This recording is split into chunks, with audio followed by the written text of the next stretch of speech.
Income from other sources. Discuss the taxability otherwise the following transactions under section 56, 56 na other income. Other income tax act. Bharat is a Karta of the Bharat Achiyuf, Sujata, daughter of the Bharat. So Bharat is Achiyuf, Sujata, daughter. And Achiyuf. She transfer a house property to Achiyuf without any consideration. The value of the house property, stamp duty, property for stamp duty purpose 10 lakhs.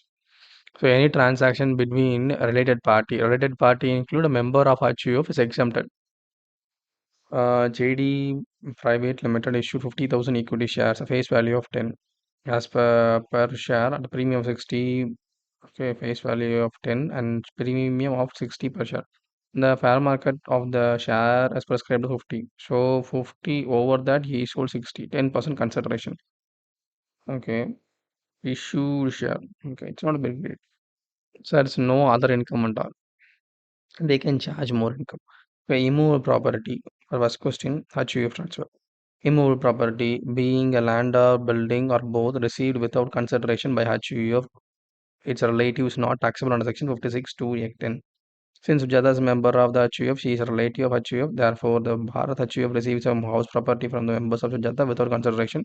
Stamp duty value of the property will not be chargeable to tax in the hands of HUF since such a receipt is relative excluded from the scope of section 56 to 10. 56 subsection 2 clause 10.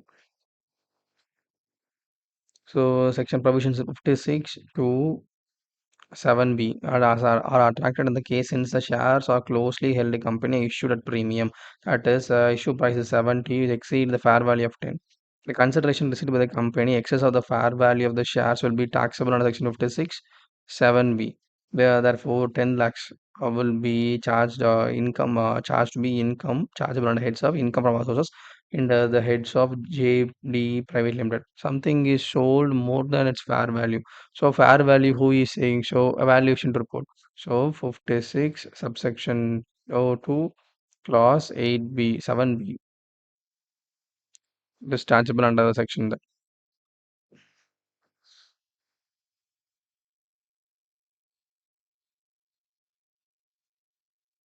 explain brief the treatment of the taxability or under the allowance under the provision of income tax in 1961 and the assessment in 1924-25 following cases. S Limited receives a sum of 10 lakhs rupees from K Limited. Okay. For aggregate not carrying on any business related to the computer software India for the next 3 years and which is received at 3rd January 2024. So he had received some consideration for not doing an act.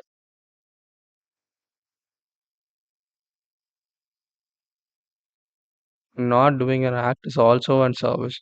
So for that he received something, refrain from doing something. So such income is kind of considered as other income. So you should be charged in income from other sources. Section 28. Any sum received under an agreement for not carrying out or any activity in relation to any business is a non-compete fee. It's chargeable to income tax under the profit and gain of business or profession. So it is not income from other sources. Okay, very good. Under section 28. According to 10 lakhs received by Mr. S Limited from the K Limited as agreeing not to carry out any business relating to the computer software in India for the next 3 years in the chargeable to income tax under the profit and gains of the business or profession. So he is doing a business. So that business he should not do. They are paying some money. That is then it is a profiting itself. If a person is a salaried employee, he is getting a salary, and they are asked not to join. The company is paying something that to retain the employee. Okay, retain the employee. They are paying extra. Then it will be salary or other income from other sources. Then it will be salary, other sources, other allowances. Retainer fees.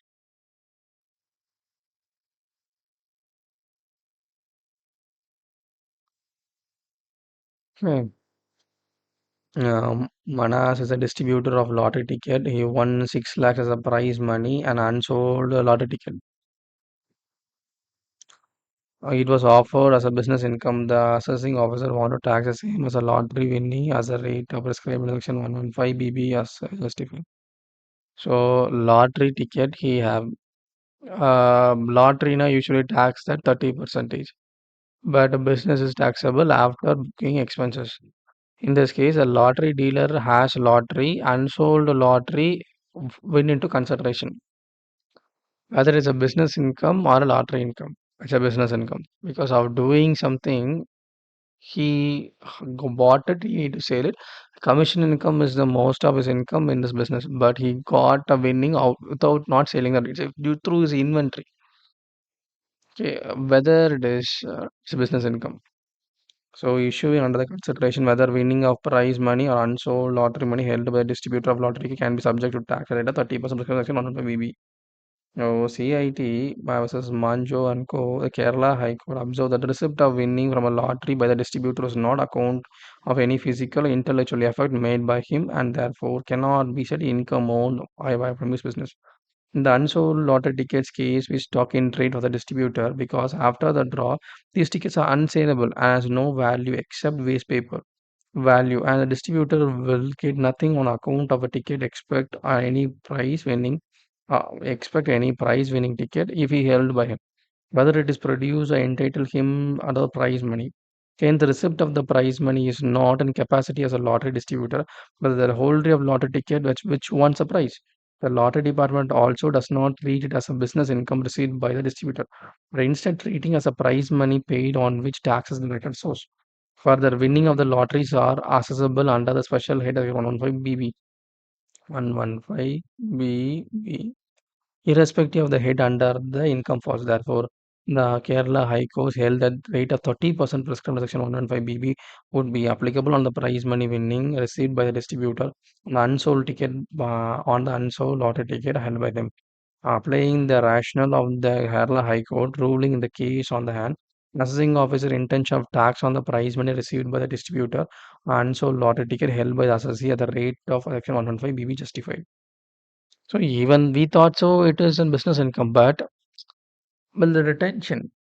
But the Kerala High Court has decided you can't classify it as a business income, or you can't even classify it as other sources. But so you have a distributable business, a distribution lottery distribution business, but you can't able to sell that lottery.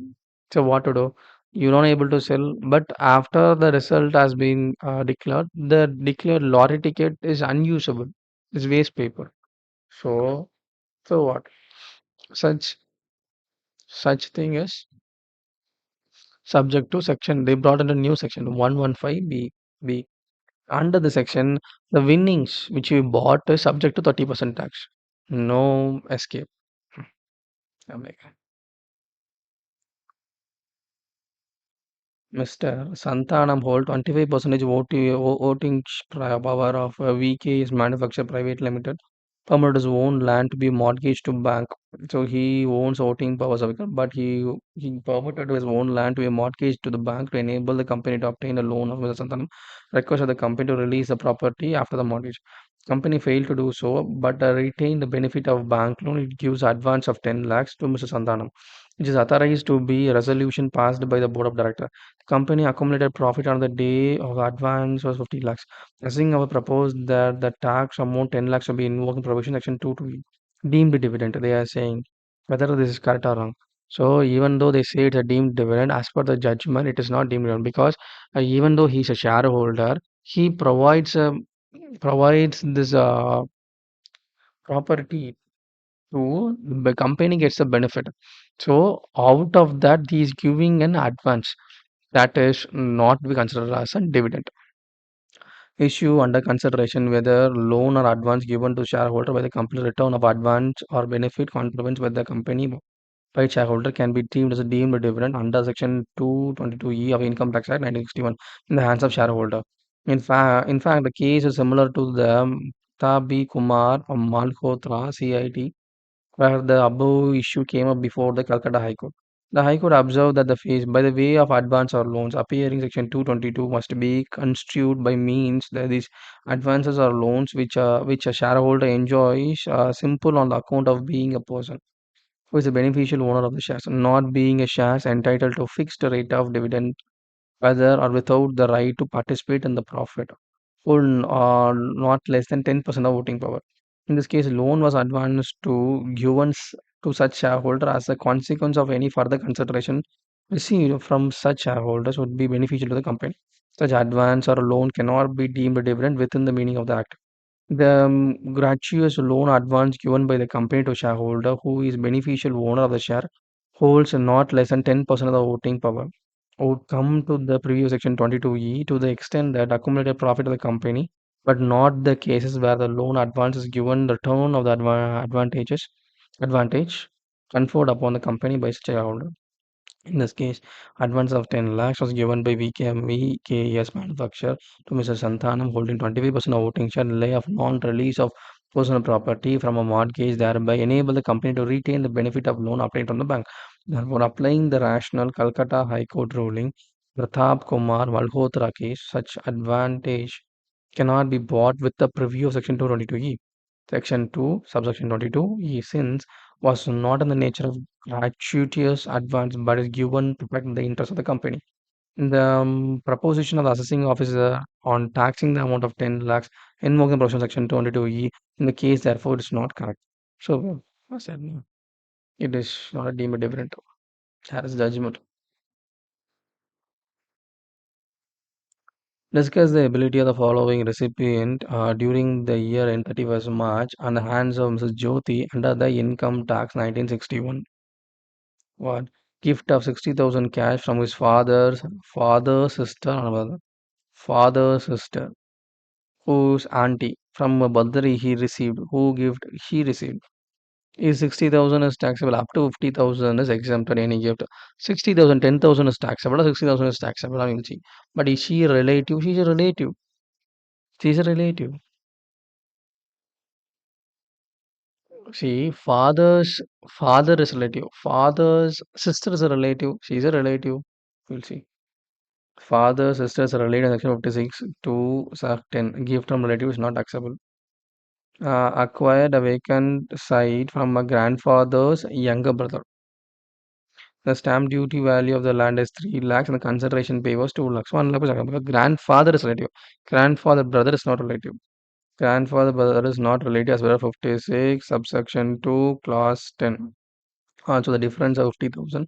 So the difference of 1 lakh is taxable. Only 50,000 is exempted. So 1 lakh received a car from a friend on payment of 2,50,000. The market value is 3 lakhs. Friend is not a relative as per section 56, subsection 2, clause 10. So not taxable. Car is not a property. Oh my god. Hmm. Car is not in a property. Oh my god. So the property definition, car doesn't come with. Oh. Interest is enhanced compensation. Interest on enhanced compensation hold one quote under NHAI respect of the land which is a compulsory acquired was received 3,50,000 on 31st November 2023 and was excluded interest at 2 lakhs returning the previous year 21-22. So interest enhanced compensation on the quote.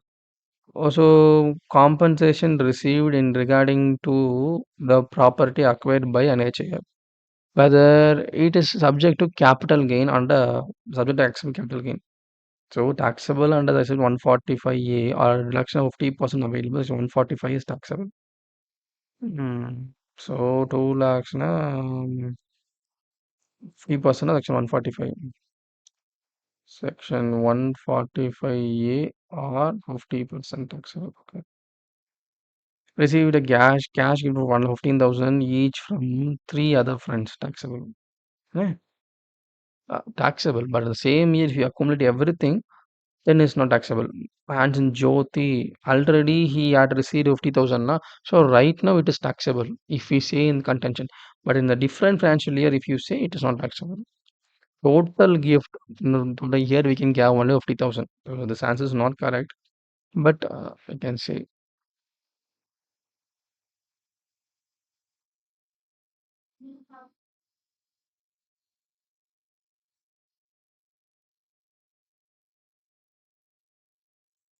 discuss the tax implication under section 56 to under the respect of the following transaction.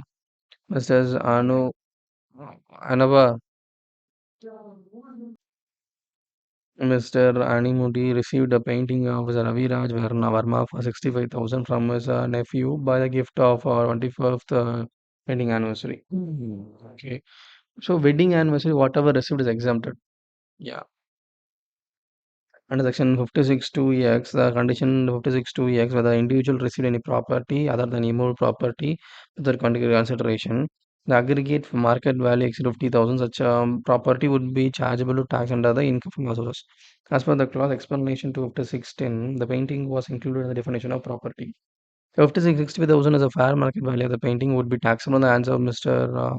Animudi, since received in the painting without any consideration from his nephew, who is not included in the definition of relative under the clause C of explanation of section 56(10). Thereby, the fair market value exceeds 50,000. You can say, but in the contention of a section of section 10, we see any gift which is received during the marriage is exempted. That section also we should take in consideration. Dotha Beta Sons transfer share of Per Panjal Limited to Dotha Beta HUF without any consideration. Okay. The fair market value of the share is 3 lakhs. So 3 lakhs they received a share. Okay. But this transferred is within the HUF. Under section 56 2x, the HUF it should be a member, then it is not taxable. The property received without consideration by the HUF from its relative is not taxable under section 56 x 210. So Dotapeta son of member of Dotapeta HUF is an relative as per the HUF. Therefore, the Dotapeta HUF receives any property shares in the case of members of the Dotapeta sons without any consideration, then the fair market value such share will not be chargeable to tax in the hands of HUF. Even though the fair market value exceeds 50,000 since the shares are received from its relative. ABC Private Limited purchased 8,000 equity shares from Satara Prupas Private Limited for 72 per share from Mrs. Yamuna. Okay. The fair value per share on the date of transaction is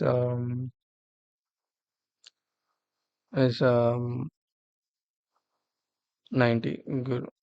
So ABC Private Limited purchased 8,000 shares at Sattapura Private Limited 72. But the fair value of the share is 90. 90 rupees fair value share you bought for 70 rupees. Na? You got some discount. 18 rupees discount is there, right? Uh, 18 rupees will be subject to income from our sources under section 56 7A.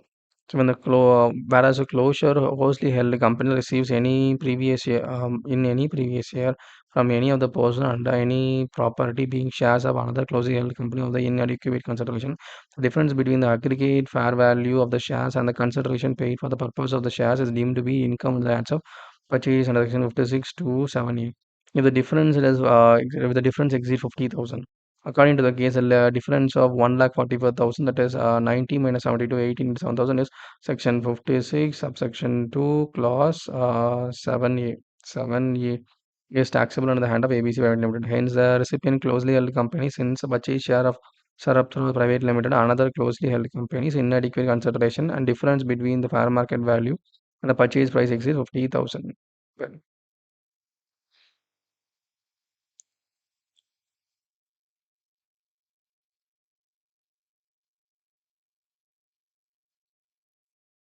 answer the following question. Your answer should be covered this aspect. Issued involved provisional applicable analysis and conclusion. Okay.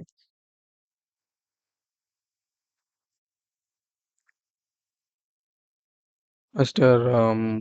Vivek, a residing assessee, hold 80% of equity shares of the company and executive director of the company. His personal capacity, he is a owner of the certain premises in which he carries out proprietary business. Subsequently, assessee cease to carry on the business of proprietary firm and lease the business to company of the company. Okay, company of its business. Okay.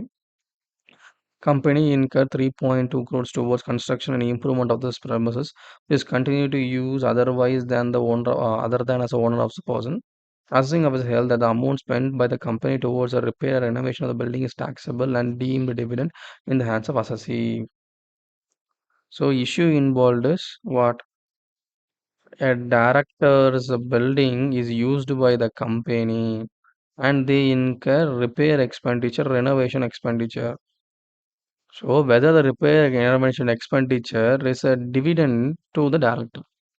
This was the question. Second, provision applicable dividend na section 222E. That section we should see. Second, analysis whether this 80% of equity share. So that building, if they lease it out, that is within the clause. But not only leasing out, they are making a repair and building something new. So we should see the lease agreement, how they agree with it. So what is the any consideration is received, or they agreed that we will lease it, we will renovate it out, and usually this is the lease period. But this much time we can use the building. After that we will use it. So that the proper depreciation is affecting this depreciation and lease agreement is not contraventing any provision. If that, then it is not a dividend. If that is contravent everything, it is a dividend. Issue under this section is whether the expenditure of 3.2 crores incurred by the company towards a repair or renovation of the building, taking on a lease from the shareholder, holds 80% of the equity share in the company and is executive director of the company. Can the director assign deemed dividend in the hands of shareholders? So the provision applicable section 222E in the case of the company not being a company in which public or substantially interest make payments of any sum by way of advance or a loan to the shareholder holding not less than 10% of the voting power of the company, not holding 10% of the voting power of the capital of the company, then the payments so made shall be deemed to be dividend in the hands of the shareholder, the extent to which company possesses accumulated profit is more than 10 percentage or 80 percentage analysis. The issue comes after the Bombay High Court CIT. We are Vikram Wahir. The High Court observed that the no money had been paid by way of advance or loan to the by the company to the shareholder who was substantially interested in the company. Further, the amount spent by the company towards repair and renovation of the problems owned by the shareholder but occupied by the company as a lease. Therefore, the expenditure incurred by the companies on repair and renovation the repairs cannot be bought within the definition of advances or loan given to the shareholder, even though he is the owner of the premises. Hence, it cannot be treated as a payment by the company on behalf of the shareholder or for the individual benefit of the shareholder. Conclusion. Applying the rationale of the above Bombay High Court rulings in the case, the action taken by SNC is not valid. That's it. Discuss the taxability otherwise in the following transaction. Mr. A received a gift of 4.575 lakhs from B on the occasion of the 61st birthday, which is celebrated like a marriage as a tradition, and 25,000 from C, and B and C are a distinct relative. Any amount received from a relative is exempted, but distinct relative is not exempted under section 56, subsection 2, class 10. But in this case, you see, it is in marriage. The marriage is considered as an celebration. Birthday is celebrated as a marriage. Would be deemed as a marriage? No. So the amount 4.75 is taxable, and 25,000 from C is also taxable. And both 4.75 20,000, 5 lakhs minus 50,000, 4 lakh 50,000 is taxable. Section 56 to 10. Wherever any person receives in any previous year from any of the person or persons on or before the first day of April 2017, any sum of money without consideration, the aggregate value exceeds 50,000, the whole of consideration value is shown. Any immovable property, section 56 to 10 moves that a person receives the immovable property from any other person. Stamp value is more than any consideration, or stamp value is more than 10% of the actual sale consideration. Difference between the consideration stamp duty value is more than 50,000.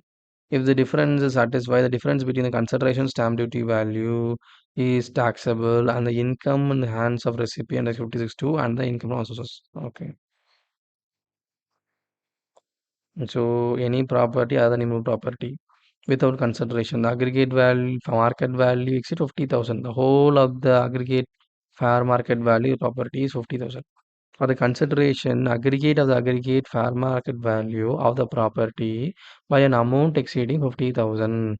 An aggregate fair market value of such property as exceeds such consideration, provided that such a clause shall not be applied to any of the sum money or property received on a specific person, like from any other relative. In the view of the provision of 6 to 10, the cash gift from whole of 50,000 plus 25,000 C is taxable on the head of income of assets. Hmm. Your answer will cover the following aspects. Issue involve provision applicable analysis and conclusion. On the 1st May of 2021, Dr. D. Venkatesh Swamy, a resident individual, received 1,000 bonus shares from ABC Limited.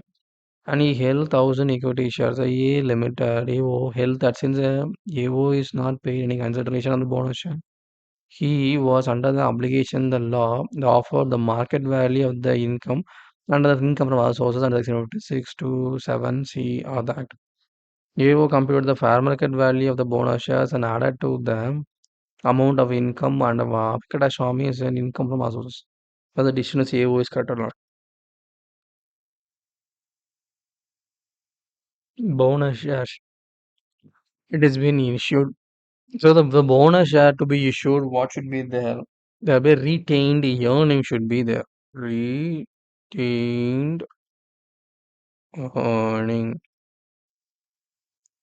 There should be some retained earning in the company. If that is available, then only company can issue bonus shares. Accumulated profit also.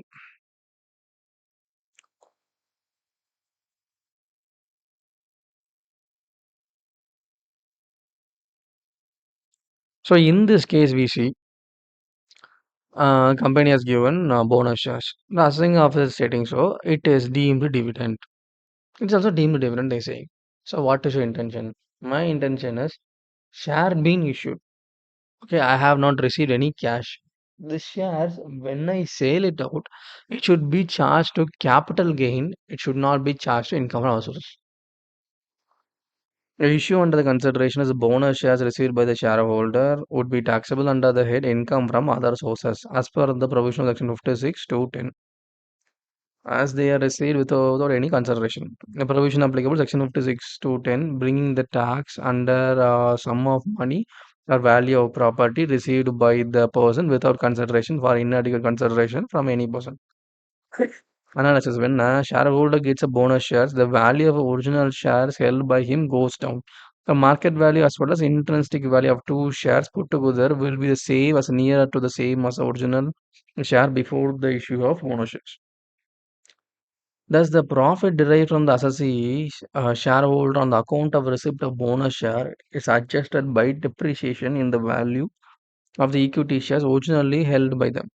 Accordingly, the action of the assessing officer is in including the fair value of bonus share as the income from our sources of D. Venkatram Swamy is incorrect. The fact that the question of similar to PCIT Dr. Ranjan Pai, where the issue comes under before the Karnataka High Court, the above answer is based on the rationale of the Karnataka High Court in the said case. Yeah, and it is subject to capital gain. It can't be subject to income from sources. Okay, that's a realistic answer.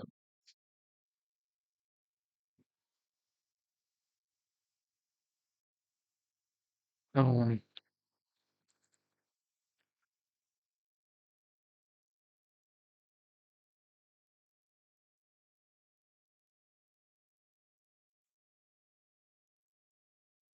Mr. Manju Menon, an assessee from Coimbatore, has 20 percentage of shareholder in private company, Aureli Exports. The assessee has a immovable property in Coimbatore. It was let out to the said company on monthly rent. Assessee permitted the company to provide said property on a collateral security ABC Bank in order to enable the company to obtain a loan from said bank. Consequently, property was mortgaged in the bank in 2013. The time Board of Directors passed a resolution authorizing assessee to obtain from a company interest-free deposit advance up to 20 lakhs as and when the required and make available to said property as a collateral security to the bank for the loan facility entered by the company. In June, uh, so is this in June? I mean, as the advance rent and the sum received 115 lakhs from the company advance rent as there was adjusted against the rent payable in assessee by the company. After the adjustment, 31st March, the amount advance rent stood reduced to 8 lakhs. The accumulated profit of the company was 10 lakhs. As in of the assessment as assessment 2020 so to treat 8 lakhs deemed dividend 25. So first he has given a property as a rent. Then after that property, the company got a loan. On that loan, they said we give you interest-free loan. Okay. And they also giving rent on the property. The property rent should be counted from income from other sources. Income from house property, sorry. Income from house property. House property. But the 20 lakhs, the amount remaining 8 lakhs should not be considered as section 222E. It's as per the judgment, Calcutta High Court, every High Court, it is not to be considered as a dividend income. And it has been a collateral with the bank, so the intention of the assessing officer is wrong.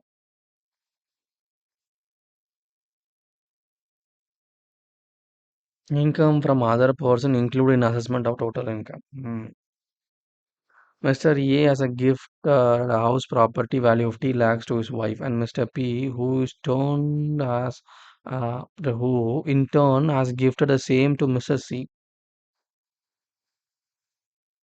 daughter-in-law. The house was let out for 25,000 per month throughout the year. The compute the income of A and Mrs. C. Will your answer be different if the said property gifted to his son and husband of Mrs. C, who Mr. A gifted the property to 50 lakhs to his wife, and the wife gifted to his daughter-in-law. So, one daughter-in-law like கொடுக்கும்போது, what is that? So, they are within the definition of relative. 56, 56 to 10, yeah, relative. So, in this case, such 50 lakhs will not be charged as a gift. But in this case, the 25,000 rent, which is received by the daughter-in-law. But the same thing is different to, same nothing. There's no difference. Like, it's a relative, na? He gets the income. But they will say the higher income if you receive, then should be clubbed. Nothing like that. Section 27(1), the individual who's transfer otherwise than adequate consideration of any house property to be spouse, not being a transfer connection with the agreement to live apart, shall be deemed to be a owner of the property so transfer. Therefore, in the case Mr. A would be deemed owner of the house property transfer to his wife B without any consideration. Section 64(1) says income arises to his son's wife from asset transferred directly indirectly to her by individual otherwise than the adequate consideration would be included in the total income of such individual. Income from house let out property 2,30,000, 30,000 minus 30%, 24 30 lakhs.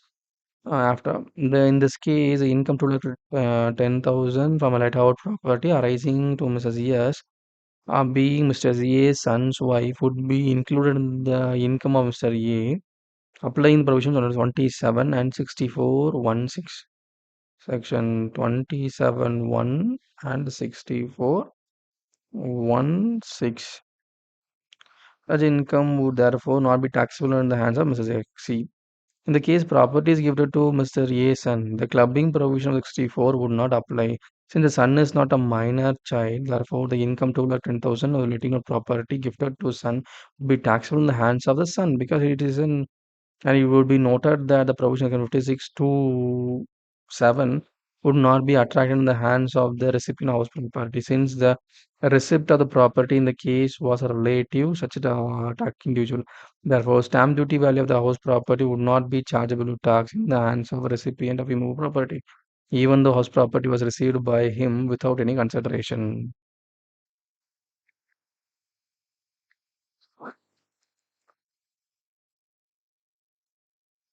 First part of the question would have can also be answered by applying the provision 64(1)(7) directly, including 210,000 MSC in hands arising from in the hands of Mr. A, without us applying the provision of 27(1) to deem Mr. A as a owner of the house property transferred to Mrs. B without consideration. Since 64(1)(6) speaks that clubbing income arising from son's wife from the indirect transfer asset to her husband's parents without consideration. So the gift from house property to Mr. A to Mr. C and Mr. B can be viewed as an indirect transfer from Mr. A to Mr. C. And they are relative actually. They can charge.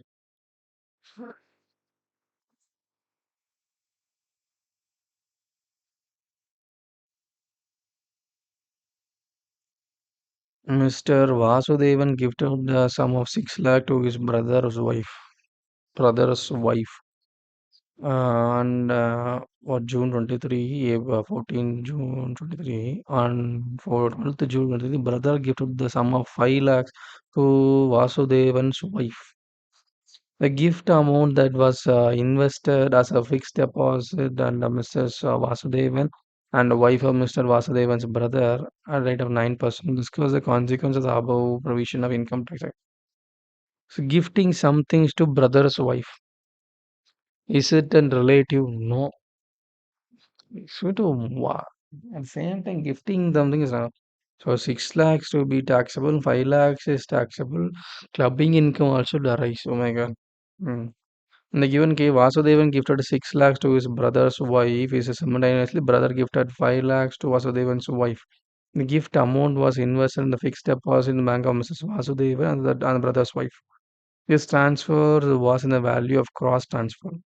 Accordingly, the income from the asset transfer would be assessed on the hands of the deemed transferor because the transfer was so intentional connection to forming part of single transaction, which the transfer constitutes consideration for other being a mutual or otherwise. If two transactions were interconnected and are part of the same transaction by such a way, it would be said that a circuitous method.